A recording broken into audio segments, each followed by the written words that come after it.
السلام علیکم ناظرین، میں ہوں جاوید باگٹ اور آپ دیکھ رہے ہیں پروگرام تفتیش۔ ناظرین، تفتیش پروگرام کے ذریعے میں ہمیشہ کوشش کرتا ہوں کہ سمندر پار پاکستانی اور ملک میں رہنے والے شہری جو اپنی عمر بھر کی جمع پونجی کو ایسی جگہ پہ انویسٹمنٹ کرنا چاہتے ہیں جہاں پہ ان کا مستقبل بہتر ہو سکے اور ان کے بچوں کا مستقبل بہتر ہو سکے۔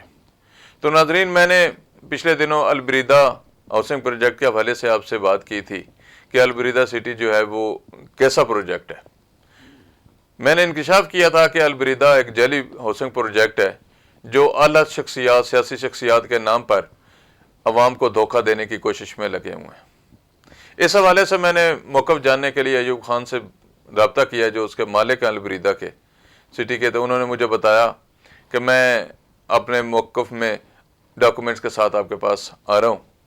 لیکن ساتھ ہی انہوں نے مجھے دھمکی دی کہ میں پہلے وزیر اعظم ہاؤس جاؤں گا اور وزیر اعظم ہاؤس کے بعد میں آپ کی طرف آؤں گا۔ تو اس کا مطلب یہ تھا کہ یہ سارے معاملات جو ہیں وہ یہ سمجھتے ہیں کہ یہ سارے وزیر اعظم ہاؤس سے چلتے ہیں اور وزیر اعظم ہاؤس سے البریدہ سٹی جو ہے نا وہ وزیر اعظم ہاؤس سے چل رہی ہے۔ تو ناظرین، وزیر اعظم ہاؤس میں کیا ہے، میں نے پہلے بھی بتایا تھا کہ وزیر اعظم کے ترجمان کہ وہ عزیز ہیں، ان کے حوالے سے انہوں نے بات پہلے بھی مجھے کی، تو میں نے کہا کہ ٹھیک ہے اپنی جگہ پہ ساری باتیں، لیکن جہاں پہ عوام کی انٹرسٹ شامل ہوتی ہے، جہاں پہ عوام کی بات ہوتی ہے یا شہریوں کو ایسا پروجیکٹ کے حوالے سے بات کی جاتی ہے تو اس کے لیے ضروری ہوتا ہے کہ آپ کے پاس کوئی اس کے قانونی جواز ہو، کوئی قانونی ڈاکومنٹس ہوں، اور کس بہا پہ آپ عوام سے پیسہ اکٹھا کر رہے ہیں اور سمندر پر پاکستانیوں کو فراڈ میں جھونک رہے ہیں۔ تو ان کا کہنا تھا یہ ایک تھا کہ میں بالکل بھی ڈاکومنٹس ہیں میرے پاس، میری اصلی سوسائٹی ہے، میری جعلی سوسائٹی نہیں ہے، لیکن آن گراؤنڈ ابھی تک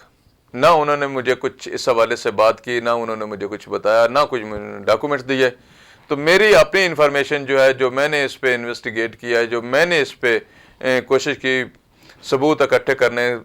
کے لیے، تو اس میں مجھے کوئی بھی البریدہ سٹی کے حوالے سے ایک سنگل بھی ڈاکومنٹس ایسا نہیں ملا جو اس کو سپورٹ کرے کہ یہ کوئی ہاؤسنگ پروجیکٹ ہے یا یہ انہوں نے کوئی اپلیکیشن کسی جگہ پہ دی ہوئی ہے کہ یہ کوئی پروجیکٹ لانچ کر رہے ہیں یا کوئی اس طرح کی بات ہے۔ کوئی ان کے البریدہ کے نام کی زمین کا بھی مجھے کہیں سے کوئی ثبوت نہیں ملا کہ البریدہ سٹی کے نام پہ کوئی ایسی کوئی زمین بھی ہے کہ جس پہ یہ ہاؤسنگ پروجیکٹ لانچ کرنا چاہ رہے ہیں۔ میں نے پہلے ہی بتایا تھا کہ اس کی جناب انہوں نے ایک سرمنی کی، لانچنگ سرمنی کی، اس میں فائلیں فروخت کی۔ تو ناظرین، اس میں ایک اور بڑی اہم بات یہ ہے کہ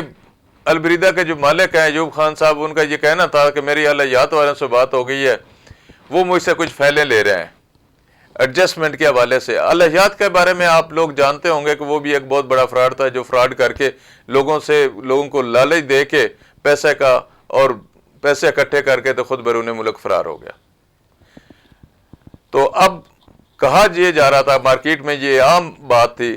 کہ الہیات کے جو پیسے لوٹے ہوئے ہیں الہیات والا نے، وہ البریدہ کے ذریعے ایڈجسٹمنٹ دے رہے ہیں۔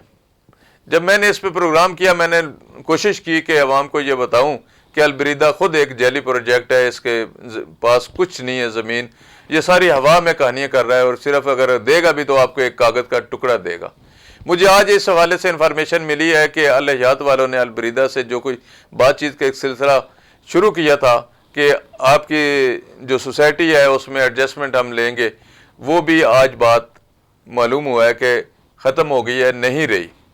اب الہیات والے البریدہ کے ساتھ نہیں، اب وہ کسی اور ہاؤسنگ پروجیکٹ کی طرف جا رہے ہیں، کسی اور ہاؤسنگ پروجیکٹ سے رابطہ کر کے ان کو پیسے دے کے، تو اپنے جو ممبران ہیں جنہوں سے انہوں نے پیسہ اکٹھا کیا ہوا ہے، وہ ان کو کوئی ایڈجسٹمنٹ دیں گے یا نہیں دیں گے یا مزید دھوکہ دیں گے، وہ ایک الگ چیپٹر ہے۔ لیکن البریدہ سے جو ان کا کنٹیکٹ تھا، جو البریدہ والا کو یہ امید تھی کہ ان کو بہت بڑا جو ہے پیسہ ملنے والا ہے الہیات سے، تو وہ بات ختم ہوتی نظر آئی ہے مجھے۔